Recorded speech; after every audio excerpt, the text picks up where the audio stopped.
যে সকল বাচ্চারা সবজি খেতে চায় না তাদেরকে একবার এই খাবারটা বানিয়ে দিন, দেখবেন খুব ভালো খাবে। এই খাবারটি বানানো খুবই সহজ। তো সবার প্রথমেই সব কিছু সবজি আমি ভালোভাবে সিদ্ধ করে নিয়েছি। এর মধ্যে দিয়েছি গাজর, আলু, মটরশুঁটি এবং মিষ্টি আলু। তো এগুলোকে খুব ভালোভাবে সিদ্ধ করে নিয়ে ভালোভাবে ম্যাশ করে নিতে হবে।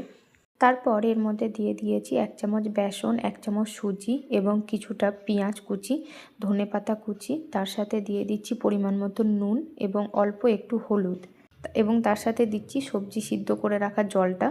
এটাকে খুব ভালোভাবে মেখে নিয়ে 10 মিনিট মতন রেস্টে রাখতে হবে।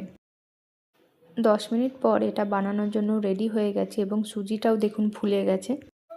তো সবার প্রথমে একটা প্যানের মধ্যে 1 চামচ ঘি দিয়ে এটাকে দিয়ে দিতে হবে। খুব ছোট ছোট করে দিতে হবে এবং লো ফ্লেমে দু সাইডই খুব ভালোভাবে ভাজতে হবে।